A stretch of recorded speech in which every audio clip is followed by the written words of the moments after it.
This is what Eamon Kwong does for 2 hours almost every single day. The 10-year-old shoots down opponents to earn tokens so that he can snare powerful characters in his virtual world. Like him, 3 in 4 youths in Singapore between the ages of 16 and 24 play video games regularly. Hey, Eamon. Hi, Ray. Alright. I'm quite the gamer myself. I've got over 20 games on my phone and game console. Today, I'm meeting Eamon for a virtual match. I hope I get.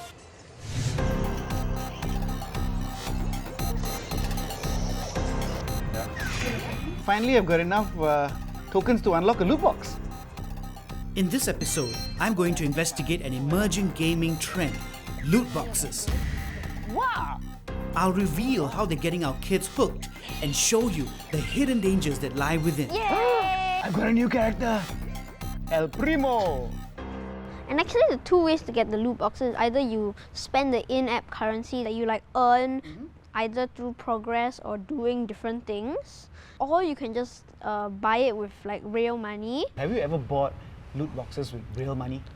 I have done it about once or twice, but each time it wasn't more than $10. In those instances where you actually spent real money, now why did you do so?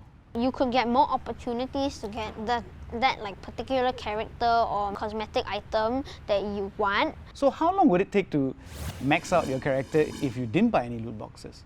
I remember watching this one YouTube video where the person in the video said that it would roughly take about 2.5 years to max out your account.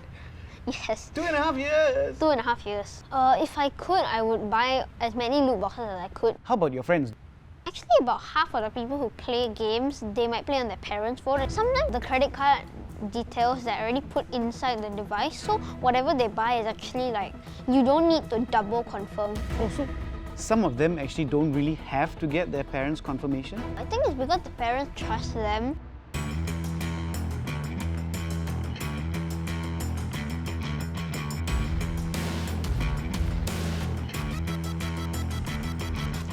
Loot boxes are essentially like these toy capsules. You never know what you're going to get. Okay, what do we have here? For most loot boxes, you can either get a valuable item that could help you advance quicker in the game. For example, getting Ronaldo in a virtual football game. Now, that will definitely help you score. Or you can get items that are purely cosmetic, like new costumes for your character.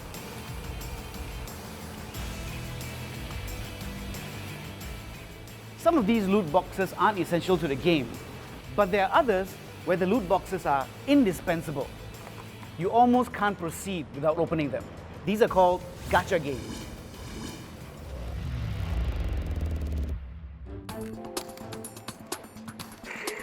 Players can get these loot boxes either by earning in-game currency through play, or if they want it fast, they can simply pay for one.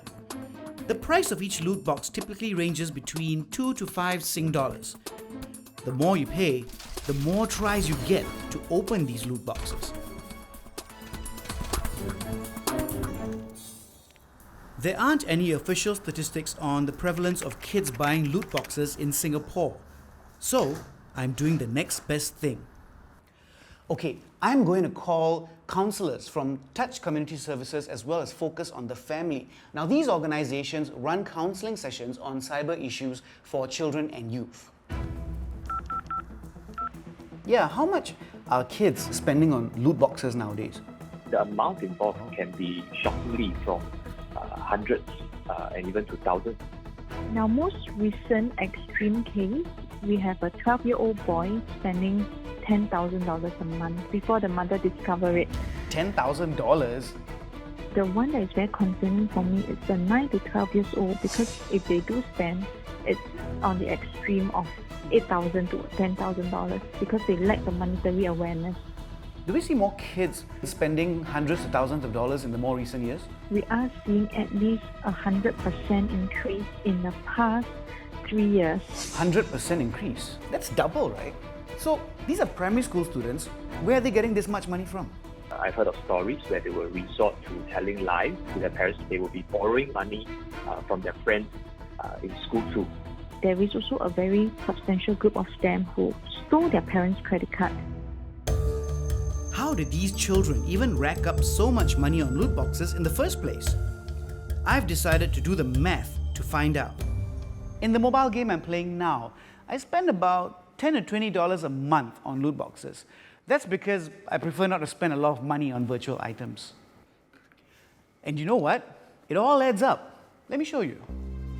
For this game, I need about 14,400 crystals to get at least one special character in these loot boxes. Okay, stay with me because this is going to get a little bit complicated. A pack of 60 crystals costs about $1.50, which means that in order to get 14,400 crystals, I would need 240 packs. Now, that works out to be about $360 to get a special character. Now, for a special character to reach its maximum power, I'll need not just one, but 7 of the same special character. So that's 7 times $360, which equals to $2,520. I can understand a gamer needs to progress in a game, but $2,520 for a character to reach maximum power. And that is, if you're lucky, because these characters are randomly generated. You never know what you're going to get. So if you don't get the same special character that you want, you could end up spending and spending and spending until you finally do. So it adds up to a lot, especially in games when it's difficult to make significant progress without opening loot boxes.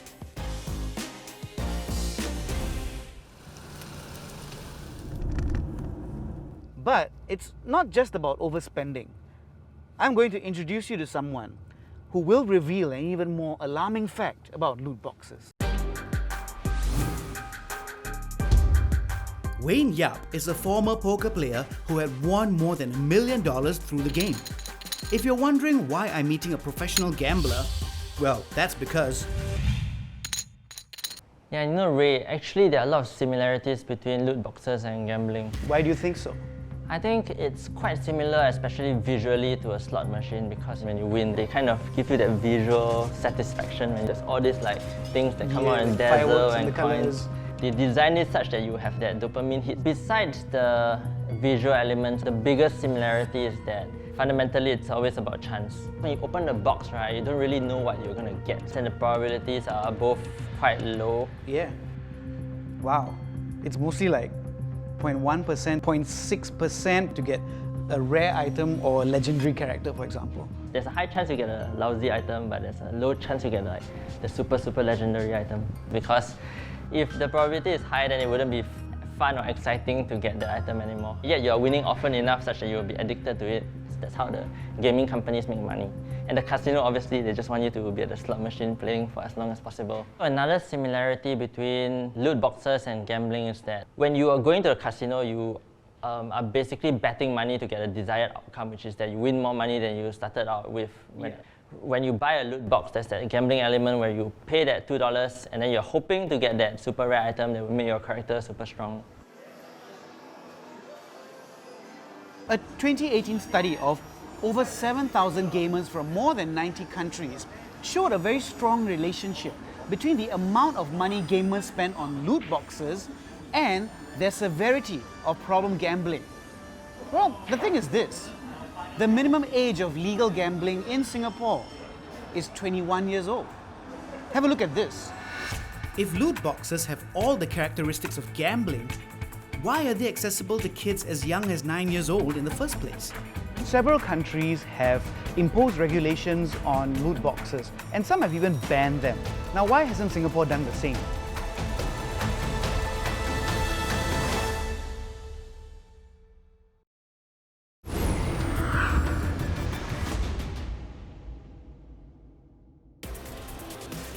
When we think of gambling, we think of these: slot machines, roulette, and blackjack. But these mechanics are now integrated in video games in the form of loot boxes. Many countries have sounded the alarm on them. Belgium, for example, has banned loot boxes. Japan outlawed complete gacha, a mechanic which allows gamers to unlock a grand prize, but only when they complete a set of items gained from loot boxes. China capped the number of loot boxes a player can open in a day to 50. The rules are quite different here in Singapore. Okay, what I know so far is that this year a gambling regulatory authority will be established and loot boxes will come under review in Singapore. The dangers of loot boxes will also be included as part of the Education Ministry's cyber wellness resources for primary and secondary school students. It's not yet clear if a ban is considered. At the moment, loot boxes do not fall under the Remote Gambling Act. I want to know why. Helping me understand why loot boxes are not considered gambling is Adrian Kwong, a video games and entertainment lawyer who had spent a decade working in gaming companies. Why don't loot boxes fall under the Remote Gambling Act? The thing about Remote Gambling Act is that it does, on the face of it, cast the act very widely. It covers betting, lotteries, whatever, all conducted online. But loot boxes are actually a small subset of that. The general position seems to be, if it's not being cashed out for money, they're kind of saying it's not gambling enough to regulate the loot box. Since you're not taking your cash or your prizes or your money out of the game, it's not crossed the line. And that's kind of the practical line that's been drawn here as well. So do you feel that loot boxes should be further regulated or even banned in Singapore? Banning them may be excessive. We're a very small market. What Singapore does is not going to change a developer in Korea or China or Japan or the US or Europe, right? I mean, at the most, just don't release the game into your market, right? Regulating them and banning them would only go so far. Remember, the Remote Gambling Act was about people betting online, right? Yeah. And even with the act in place, people still do it. In the eyes of the law, loot boxes are not exactly the same as gambling because players can't get cash directly from them. So why have some countries taken such a hard stance on loot boxes to the point of banning them?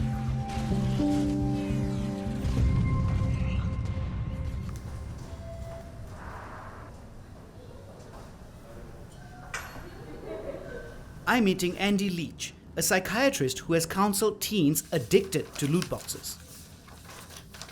Are we actually making the problem of loot boxes sound worse than it actually is?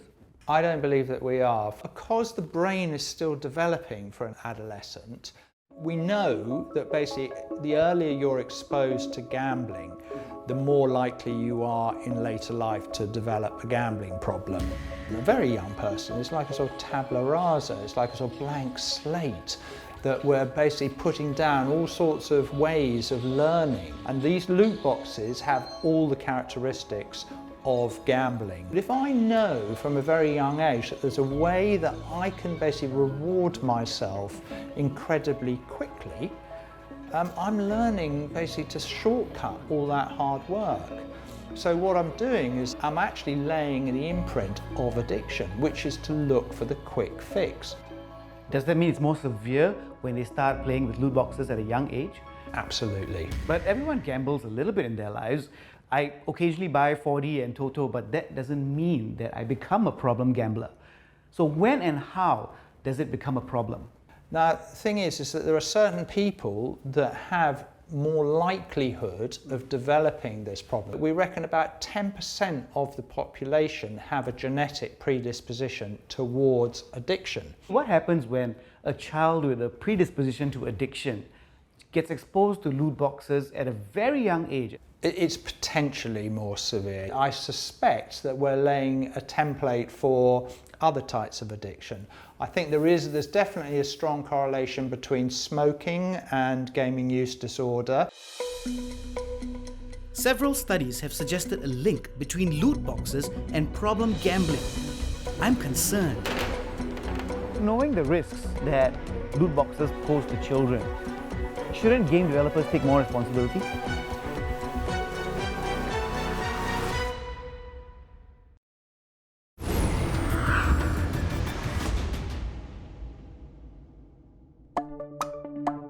I've been investigating the hidden dangers that lurk behind a rising trend of loot boxes in video games. Experts have linked loot boxes to problem gambling. Yet, they're found in games like Genshin Impact, Overwatch, and Brawl Stars, stuff that our kids play.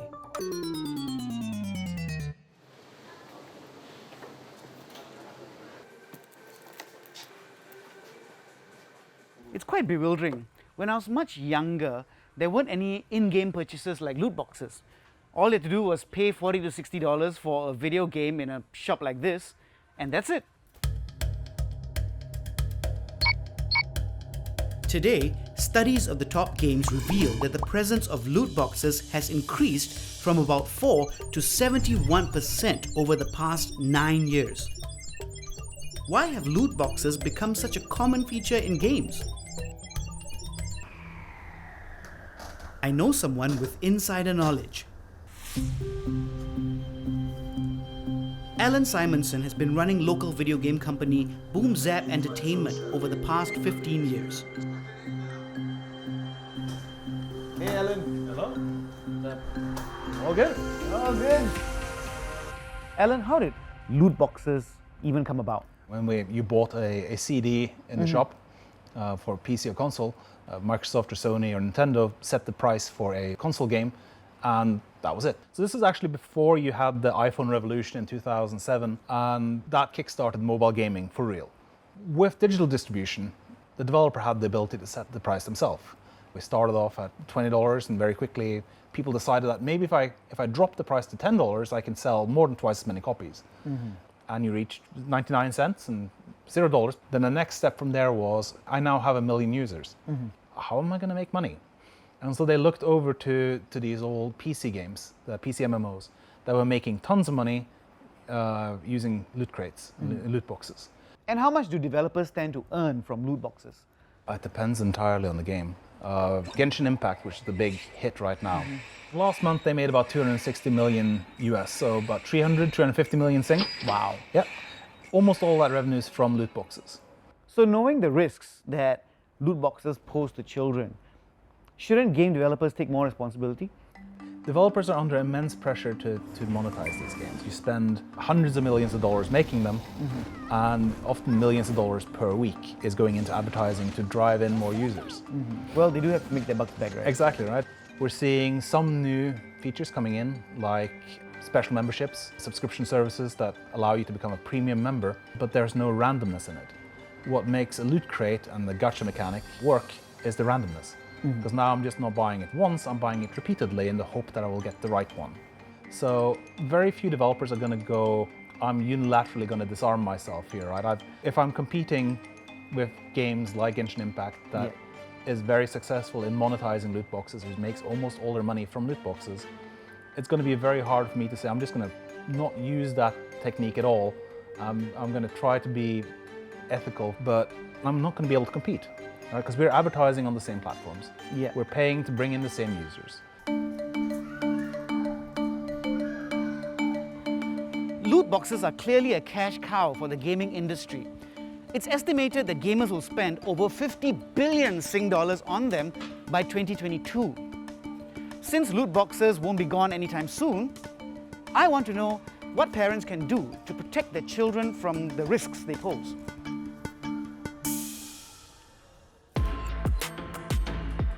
I'm getting some practical tips from Ihsan Zainal.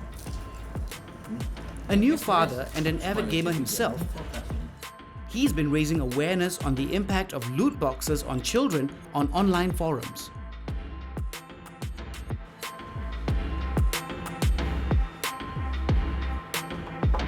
Hi, Ihsan. Hi. Hi. Ihsan, as a parent, what can you do to prevent your child from getting hooked to loot boxes? One of the things that we, as parents, that we should do is know what kind of parental controls there are.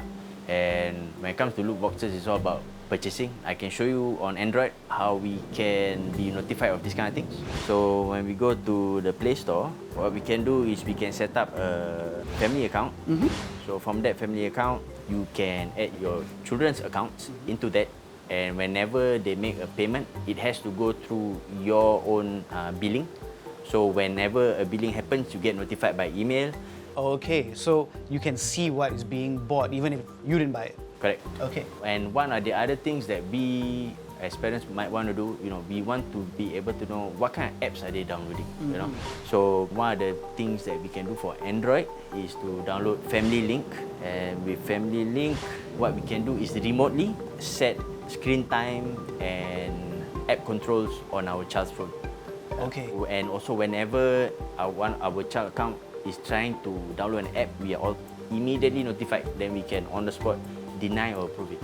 And also through it, we can also just completely disable any in-app purchases. That would be pretty effective actually. Yeah. So aside from paying for the loot boxes through the credit card attached to your phone, are there any other ways children can buy loot boxes? Over here, what I have here is my wife uses iPhone. So I bought her an App Store card. So using gift cards, all they have to do is just buy. So they can use their own pocket money. They go to the store, they buy, then they redeem the cards. Yeah. And this is where parental controls come in. When they want to redeem the card, I believe they will also be notified.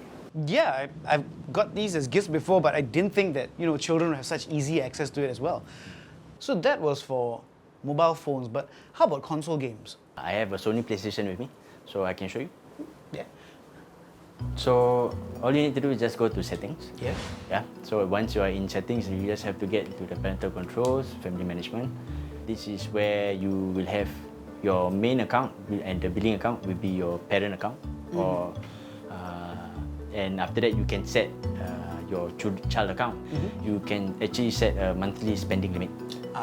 So if you don't want them to spend, of course, you just set it to $0. But nowadays, kids are quite smart, right? What if they actually know the parent's password? That's where we can set up two-step verification.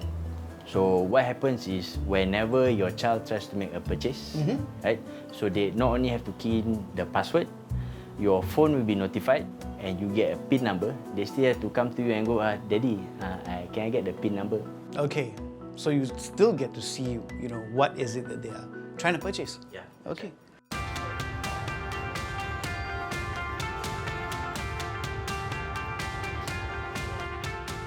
It'll probably take some time before any regulations on loot boxes kick in here in Singapore. But one thing's for sure, they're not child's play. Taken too far, they can be virtual games of chance with real-life consequences for some children. So the next time your kids are playing these video games, be sure to keep a closer watch on the nature of these games and, of course, your bills.